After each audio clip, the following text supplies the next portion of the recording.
Montauk Project, as we like to call it because of its location at Montauk Point, did not originate at Montauk Point.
1946-47, when World War II was over, and a lot of German scientists were brought in from Europe under Operation Paperclip, some of whom wound up with the CIA, some wound up with various other agencies.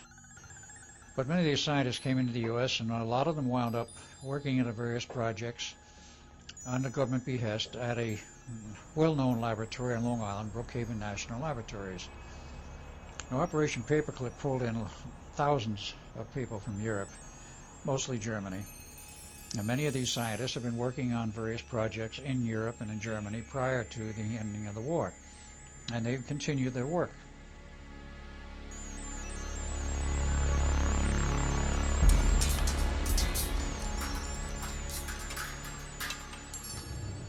The primary and principal agendas, as I understand it, and as we were pursued at Brookhaven for approximately 20 years, was one, time travel, and secondly, mind control.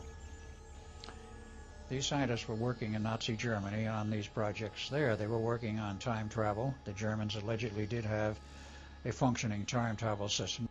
They were working on mind control. There's very strong evidence to show what type of equipments they were using at that time, though it was an earlier phase of it. All of this hardware and experimental work was brought to the United States by the same scientists who worked on it, and it wound up at Brookhaven. Brookhaven, I might also add, quite aside from the fact that they're well known for nuclear medicine and other rather clandestine research projects, which today includes a repository of alien bodies and aliens alive and dead and crashed UFOs and a lot of other strange phenomena, all of which was occurring simultaneously, because Brookhaven is a very large operation. A lot of money supporting it. It is basically a tax-supported structure, but the fact that it is publicly supported by tax money means they must make monthly reports to the oversight committees in Congress and the Senate. And nobody knows really what they were doing until eventually someone started reading these reports in the mid to late 60s. And they were reading things like mind control, and mind control? These guys might use it on us. Pull the funds on that project and also kick the guys out. So obviously they were looking for a new home. Now, parallel to this, a little further east on the island was a place called Montauk Point. And at Montauk Point there was an area called Fort Hero. Fort Hero, of course, was an established military base that goes back to the beginning of the 20th century, to about 1900. Its actual history in those first years is a little bit obscure, but we know that they did establish an army base as well as a submarine base, on-water entrances for submarine pens, 2 of them. They wanted to defend Long Island in case the Germans decided to try and invade the point. They never did, of course, though German submarines did come up there during that period, literally charging their batteries off the point during the day. The crews would wave at people on shore, and people on shore wave at the crews, and it was rather a strange war when the German subs came up in enemy territory, and nobody ever shot at anyone, and nobody did anything except wave at each other and be friendly. It was a strange war indeed in many respects. In addition to the Army, the Air Force arrived sometime around 1948-49 to work on some very interesting projects, namely the Over-the-Horizon Radar Project, the first one, which was the one known as the SAGE Project, the first attempt to develop a radar system powerful enough to read objects over the horizon. It was successful. It was installed all around the U.S. One installation was made right there at Montauk. Well, at that point, 1968, they were considering phasing out the SAGE system, but before it was shut down and phased out, the scientists from Brookhaven arrived and gave a pitch to the military there. You might be interested in the research we're doing. We're looking for a new home to continue our research. Well, what are you doing? Basically, we're working on a program which we know you would be interested in.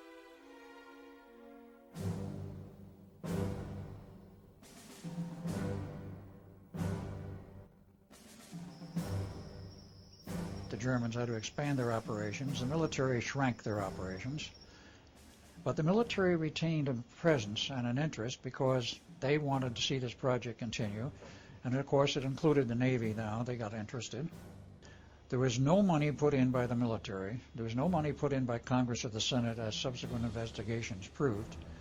And all of the research there, after the military moved out, was actually funded by the German group themselves. But it was funded in a very strange way. Now we have to go back again to World War II.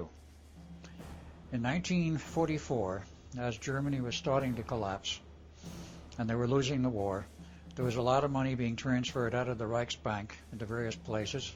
Switzerland was one of them. But there was a special railroad train containing Reichsbank gold which was sent into France. And in 1944, this particular train was dynamited in the tunnel, killed about 51 GIs. And the gold on that train, reputedly $10 billion in the gold at the value of 1944 in Europe, which was not $300 an ounce. It was then about $25, $28 an ounce, as I remember. That gold disappeared. What's going on here? None other than General Patton got involved in this investigation. Well, he knew, of course, there was gold on that train. It disappeared. They never found it. And he never found the answers to who was in back of this. But he continued his investigation, and it would appear from all of the data that we have, there were those in the Army who were in on it, and it was an inside job, obviously. But he never got to the bottom of who was involved. He eventually paid the price for his investigation. He allegedly, according to the public story, died in a car accident in an ambulance later. And the story, as we understand it, was that he was actually killed and made to appear like an accident because he would not give up on his investigation of who was involved in this train bombing in the tunnel and what happened to the $10 billion in gold. Well, we'll jump ahead 10 years. The $10 billion in gold turns up off of Montauk Point in 1954 in a storm which sank, and scuba divers went out to the ship and recovered the gold which had disappeared from this railroad train and stored it at Montauk to be used in future operations. And eventually that money, at a highly inflated value, was used to fund the project. It was used to pay all the bills.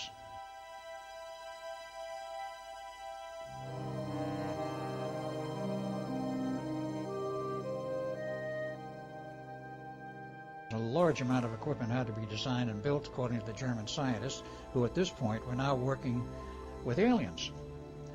In 1954, to put in a little more into the background, there was a treaty signed, the Greada Treaty, by President Eisenhower and a group of aliens at Edwards Air Force Base, in which we agreed not to interfere with each other's civilization. But the key point, which has bearing on the Montauk Project, was that there was an agreement made that we will give technical assistance to each other. I might add that the United States also had, in great secrecy, a working time travel system which dated back to 1936-38 period, which came under a project name entitled Project Southern Cross. Obviously, the aliens knew much more than we did. They knew how to time travel. We knew how to time travel to a limited extent.